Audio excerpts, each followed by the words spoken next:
Guys, good afternoon everyone and welcome to Unacademy. मेरा नाम है शिवांगी गौतम और आज के क्लास में हम एक बहुत ही इंपॉर्टेंट अनाउंसमेंट के बारे में डिस्कशन करने वाले हैं।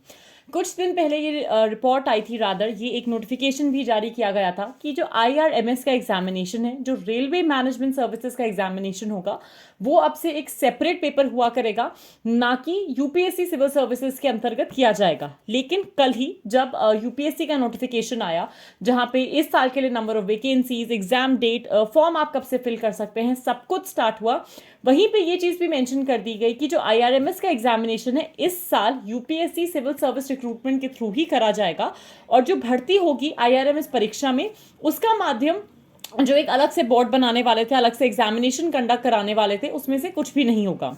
तो इंडियन रेलवे मैनेजमेंट सर्विसेज का जो एग्जामिनेशन है यूपीएससी सिविल सर्विसेज के अंतर्गत ही किया जाएगा, जहां पे चयन करने के लिए एक जो एग्जामिनेशन होता है प्रीलिम्स मेंस इंटरव्यू, वो पूरा प्रोसेस आएगा। और आर्टिकल 309 को यूज करके ये अमेंडमेंट लाने की कोशिश की गई थी, या अगर आगे भी ये कोशिश होगी कि IRMS के एग्जाम को सेपरेट करना है, तो Indian railway management service group A के रूल्स में आप चेंजेस लेकर आ सकते हैं, हो सकता है। And this could be one of the major prominent reasons जो हमको देखने को मिले कि भाई, क्योंकि IRMS का एग्जामिनेशन इस बार यूपीएससी सिविल सर्विसेज के रिक्रूटमेंट के थ्रू ही हो रहा है, a lot of vacancies have been increased also.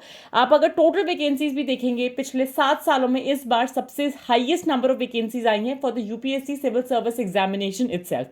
But आज के क्लास का हमारा जो, या आज का जो मेरा मुद्दा है जो हम डिस्कस करना चाहते हैं, वो यूपीएससी का नहीं है बल्कि IRMS एग्जामिनेशन का है। ये एग्जामिनेशन कौन दे सकता है, क्या है ये सर्विसेज, क्यों ये इंपॉर्टेंट है, और इसका एलिजिबिलिटी क्राइटेरिया क्या होगा, along with that the examination pattern for this examination. अगर हम बात करें IRMS के, तो इसका पात्रता मापदंड क्या होगा, या एलिजिबिलिटी क्राइटेरिया इस एग्जामिनेशन के लिए क्या होगा। सबसे पहला आता है उम्र, दैट इज द एज।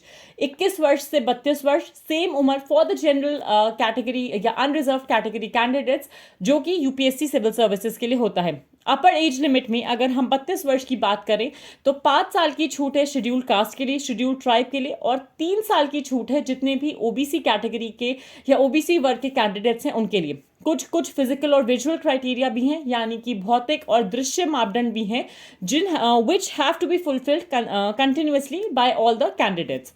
अब अगर हम इंपॉर्टेंट पार्ट पे जाएं तो IRMS 2023 का जो एग्जाम पैटर्न है, क्या उसमें भी कोई चेंजेस करे जा रहे हैं, क्या किसी न किसी तरीके से कोई विषय को इंट्रोड्यूस किया जा रहा है, are any subjects being introduced, या ऐसा कुछ है, बिल्कुल भी नहीं। 2023 का जो एग्जाम पैटर्न होगा, अभी तक जैसे एग्जाम कंडक्ट होते आया था उसी तरीके से होगा।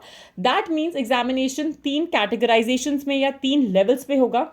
प्रिलिमिनरी एग्जामिनेशन जो कि आपका प्रारंभिक परीक्षा है, द मेंस एग्जामिनेशन मुख्य परीक्षा जो रिटन टेस्ट होगा, और आपका interview process once you have clear the mains का जो आपका लिस्ट आता है।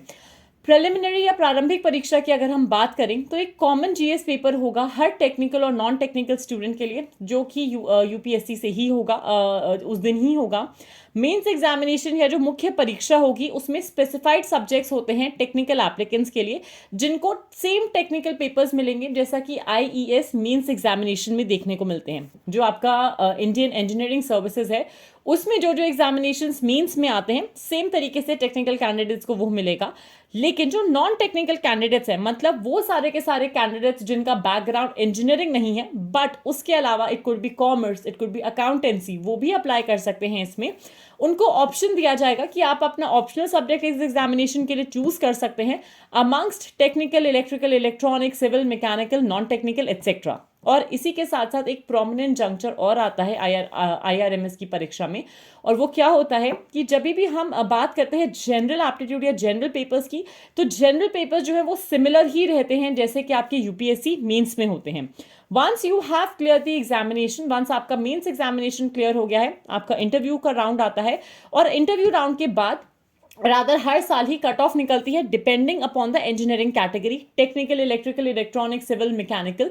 इन सारे के सारे ओहदों पर जो भर्ती होती है, इन सारे के सारे पोस्ट पे जो रिक्रूटमेंट्स होते हैं, the number can vary from 20, 30, 40, 45, 50 candidates also per year which are taken. IRMS की अगर हम बात करें, it is one of the most looked after, most sought after examinations in India, क्योंकि ग्रुप ए सर्विसेज में आता है, जहाँ पे एंटायर जो रेलवे बोर्ड है उसका मैनेजमेंट हो गया, and with respect to the every single technicality with respect to the functioning of the railway board of India, वहां पे आपको काम करने का मौका मिलता है। Amongst the fact that railway Hindustan के सबसे बड़े रिक्रूटर्स में, rather not just recruiters but सबसे बड़े लाइवलीहुड प्रोवाइडर्स में से भी एक है। सो आज की क्लास में इस पर्टिकुलर वीडियो में मेरे तरफ से इतना ही। Stay tuned for more and thank you so much.